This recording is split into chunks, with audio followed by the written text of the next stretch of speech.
Olá, pessoal, seja muito bem-vindo, seja muito bem-vinda ao nosso leilão com milhão ou milhão com leilão. Meu nome é Charbel e no episódio de hoje eu vou falar o seguinte: imóvel ocupado no leilão, vale a pena? Vale a pena arrematar aquele imóvel, o imóvel está ocupado no leilão? Então, fica aqui comigo, deixa eu ver o pessoal chegando aí. É isso aí, beleza? Olá, pessoal.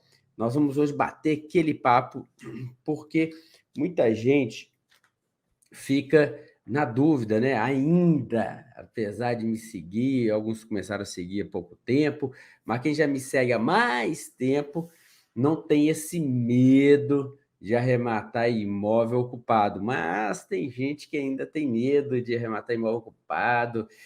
Outro dia eu recebi um comentário, pessoa falando, nem 1000 anos desocupa esse imóvel, nem não sei quantos anos, o outro que é uma eternidade.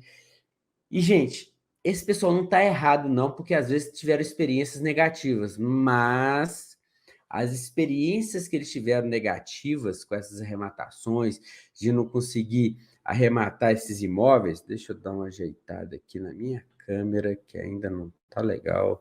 Acho que agora ficou legal. Espera aí, deixa eu... Eita, tá batendo na outra câmera aqui. Espera aí que eu vou ajeitar essa câmera. Acho que agora ficou legal. Aí, agora tá ficando legal.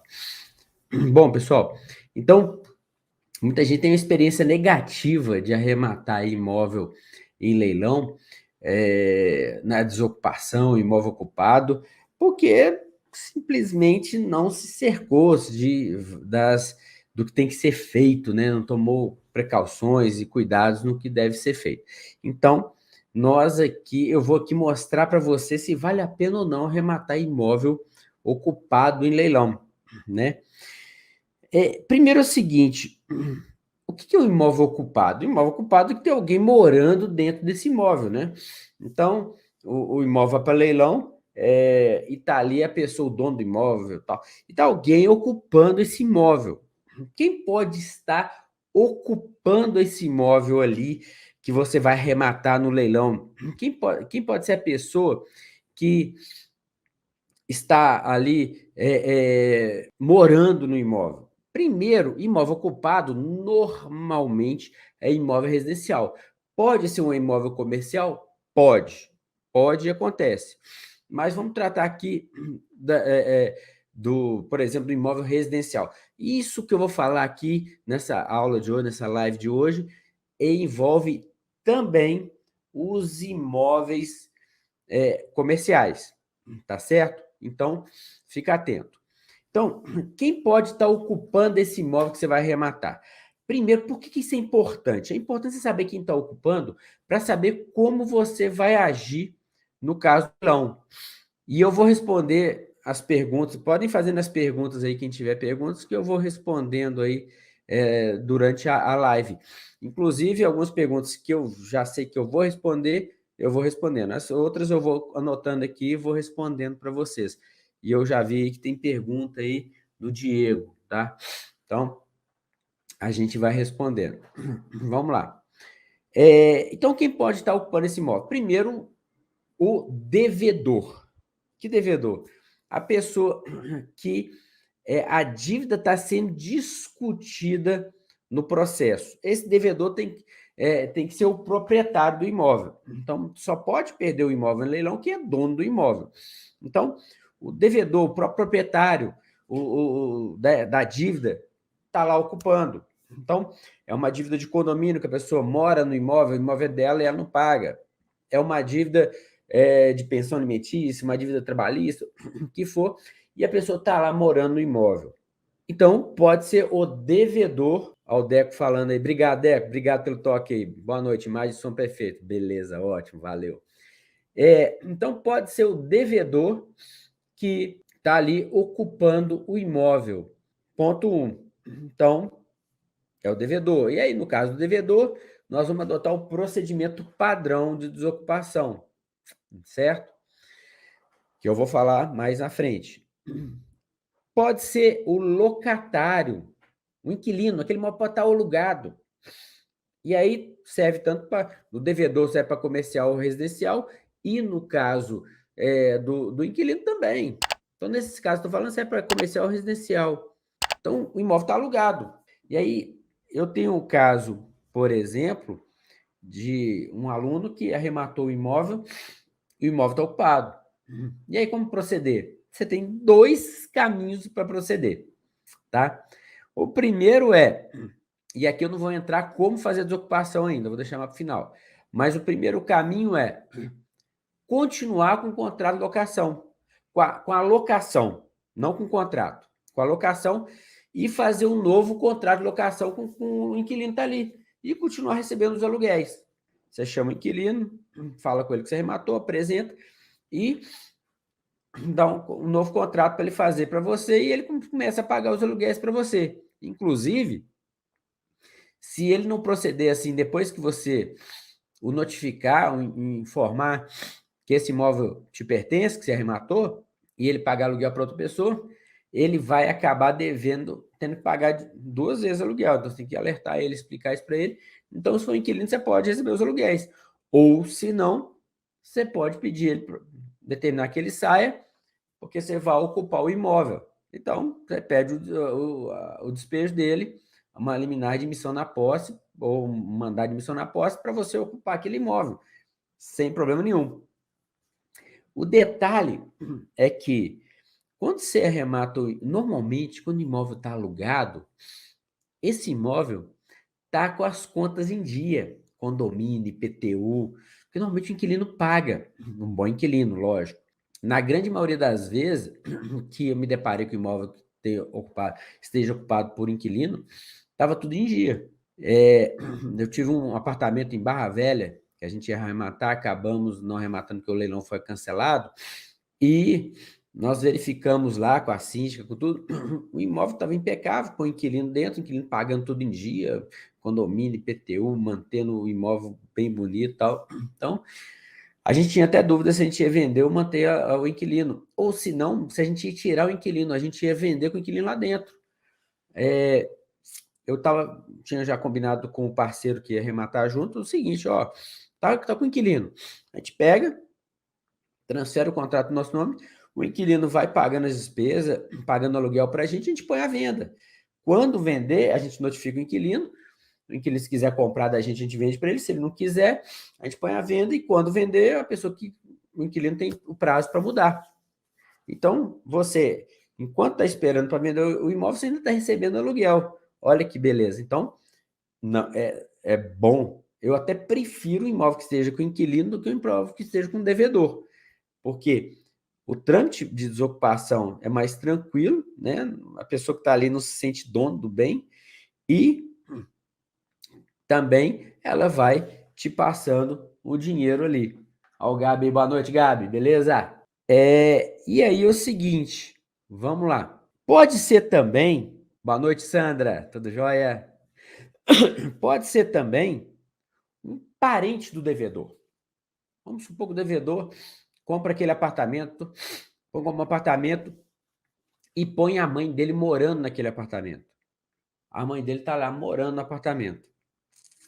Ele não está morando, não aluga, os filhos, algum parente. Ele emprestou aquele apartamento para alguém morar. E pode ser um parente ou um amigo. E aí? O procedimento para desocupar é igual o devedor. Você não tem como pedir o aluguel da pessoa que está ali, mas você tem como pedir para a pessoa pegar o beco e sair e mudar. Tá? Então, você tem como fazer emissão na posse. Então, e o imóvel pode estar ocupado. Nesse caso do devedor, eu tenho até um caso recente que aconteceu comigo, que eu rematei o imóvel está no nome de uma pessoa, e essa pessoa morava lá com a esposa e os filhos. Aí ele separou e deixou a esposa e os filhos maiores de idade, já quase 30 anos de idade. Na verdade, os filhos... e aí deixou a esposa e os filhos e mudou. Depois os filhos casaram, ficou só a esposa lá e tal. E o imóvel estava no nome dele, uma dívida de condomínio, que o imóvel foi para leilão, arrematei. E aí, depois que eu arrematei, Antes de eu chegar lá para avisar, tal, eles já estavam acompanhando, a esposa mudou, o imóvel mudou para outro estado, uma localidade do estado, ela mudou para outro, e o imóvel ficou ali com o genro dela, cuidando do imóvel, mas nem estava morando mais no imóvel. O imóvel ficou meio que vazio ali, mas com as coisas ali dentro, com tudo ali. Eu entrei em contato com o proprietário, né, quem estava o nome, e ele me explicou, falou, ó, esse imóvel aconteceu isso, eu separei, mudei, e o imóvel ficou, e agora tá lá. Não sei nem quem está tomando conta do imóvel. Olha a situação. Eu mandei uma notificação dizendo que eu ia tomar posse do imóvel em tantos dias, para o morador. Pedi à síndica para entregar, a síndica entregou, a pessoa me ligou, combinei para a mudança e pronto. Fui lá e tomei posse do imóvel. Foi bem tranquilo no caso. Não precisei de muito esforço, não. Pode estar sendo um imóvel ocupado por um invasor. A pessoa invadiu o imóvel. Não é o devedor, não é o proprietário, não é o inquilino, não é parente, não é amigo, nem ninguém que conhece o proprietário. Falou, invadiu o imóvel. Teve um caso de um imóvel que era financiado pela Caixa, um terreno, um terreno enorme em São Paulo, em torno de quase 30 mil metros quadrados. A pessoa não conseguiu pagar, ela era uma construtora, na verdade, ia construir vários empreendimentos, acho que Minha Casa Minha Vida. Não construiu, não pagou a Caixa, e aí a Caixa retomou o imóvel e mandou para leilão.